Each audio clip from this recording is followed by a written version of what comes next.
Hello again to all principals and to all teachers if we have teachers watching this training video. This is the first training support video for our introductory year of the new Pre-K 3 through 8 Archdiocesan Curriculum Expectations, and the name of this video is From Textbooks to Expectations to Guide Instruction. Before we begin, I would like to recognize and say thank you again to everyone involved with the success of this exciting curriculum project. First, some important notes. Information in this video is a continuation of notes shared at the November region meetings regarding the unified curriculum. The purpose of the video is to support principals and teachers during our introductory year of the new curriculum expectations. And at the heart of the video are essential understandings and essential questions that may be helpful for PLC and faculty meeting discussions at your school and within your region. Please stay the course, meaning refer back to the training video and materials emailed August 12th. It's important to say that projects of this size and magnitude will require adjustments as the plan unfolds. We thank you for your patience and promise to communicate changes to the plan and updates as quickly as possible. Speaking of updates, committees continue reviewing expectations and have begun designing unit plans using the Understanding by Design framework. And also emailed with this video are links to suggested resources that may be helpful to you. It's always important to remain goal-focused, so to highlight the ultimate goals of this project, they are that teachers teach the new Archdiocesan expectations and that students master them. Keep in mind again that we are still in the very beginning stages, and know that your feedback is important and appreciated and will be considered. And lastly, we assume that teachers are differentiating instruction to meet the individual needs of their students. Some need more and some need less. We'll break the topic of this video down, which again is From Textbooks to Expectations to Guide Instruction, into 3 subtopics. The first being Teaching the New Expectations, Differences between the Local Curriculum and Archdiocesan Expectations. The second being Effective Lesson Design. And the third, Choosing Appropriate and Effective Materials for each critical element or chunk of a lesson. It's important that the 3 of these go hand in hand and not be separated as teachers and principals reflect and dialogue on what is taught, when it is taught, and how it is taught.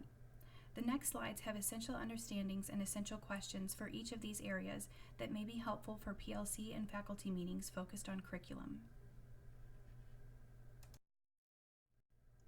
Teaching the new expectations, things to consider and dialogue around regarding differences between your local curriculum and the new Archdiocesan expectations. On the left is a list of important statements that principals and teachers should understand, and on the right is a list of essential questions that may be helpful for faculty meetings. I will read these out loud, but if you prefer to read them silently to yourself, you may pause the video and read at your own pace and then fast forward to the next slide. It is important for our teachers to understand that publishing companies don't know our students, don't share our mission, and sometimes don't follow or support research on effective lesson design. Therefore, they can't be the ones dictating what is taught, when it is taught, how it is taught, and how our students' achievement is measured. The new unified Pre-K 3 through 8 Archdiocesan Curriculum Expectations and other sets of standards have many years of research behind them and delineate the natural progression of skills and content that students should acquire in preschool through 12th grades. The Iowa Standardized Test and diagnostic and benchmark assessments used by many of our schools, such as the Renaissance Star Math and Reading tests, are aligned to state and national standards, which have been used when creating the new Archdiocesan expectations. Our Archdiocesan expectations are not a curriculum, but serve as a blueprint from which local schools develop challenging curriculums to help all students achieve.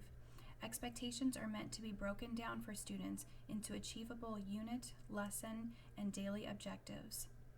And finally, it is important to understand that instruction and assessments should always be differentiated to meet individual students where they are. Essential questions for discussions include: why do we teach this in this grade? What source documents were used to determine this? Are there differences in verbs, meaning verbs in Archdiocesan expectations versus verbs in our local written curriculum versus verbs the teacher is teaching during instruction versus verbs or requirements of students in their formative and summative assessments? Ideally, all should be aligned. Do we use data to drive instructional decisions? If so, what data do we use and how do we use it? And if no, what data do we already have that we can begin using to drive our instructional decisions. Effective lesson design. Here again are essential understandings and questions focused on this topic. If you prefer to read them to yourself, you can pause the video and fast forward to the next slide when finished. It is important for teachers to understand that lesson design has a profound impact on student achievement and students' overall outlook on their school experience. And this statement is a repeat, but again, it's important to understand that publishing companies don't know our students, don't share our mission, and sometimes don't follow and support research on effective lesson design. Therefore, they can't be the ones dictating what is taught, when it is taught, how it is taught, and how our students' achievement is measured. Essential questions that may be helpful for faculty discussions include: how do we engage students today? How do our students today learn best? What characteristics of today's society and culture impact the way students learn today? Is our way of designing lessons backed by research? And do we design lessons that support the way our students learn best? The following slide highlights important elements that should be included in every lesson. Here is a list of 7 crucial elements or components of every lesson, and they include lesson objectives in student-friendly terms, such as I can statements, a quick focus on academic vocabulary pertinent to that lesson, a warm-up or quick review, a minute or two of what's considered the anticipatory set when the teacher gets students excited about the focus of the lesson, direct instruction, guided practice with feedback, and independent practice with feedback. For more on how to plan effective and engaging lessons, see the best practices link sent in the same email as this video. The third subtopic of this video is a focus on choosing appropriate and effective materials for each critical element of a lesson. It is important to understand that effective teachers use their knowledge, creativity, experience, and professional judgment when pulling from various materials and resources that align with expectations and that help their students master them. It is also important to understand that textbooks and all resources are supportive tools that effective teachers use to compose and deliver engaging lessons that help their students learn and achieve. They are not the curriculum and should not be followed page by page, chapter by chapter. And lastly, again, it is important to understand that instruction, assessments, and resources should always be differentiated when necessary to meet individual students where they are. 2 essential questions that may be helpful for faculty meetings include: what resources do all of my students need during each element or chunk of my lessons to master the expectations? And what resources do my students with special needs require during each element or chunk of my lessons to master the expectations?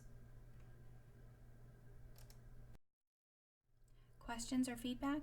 Please call or email me anytime.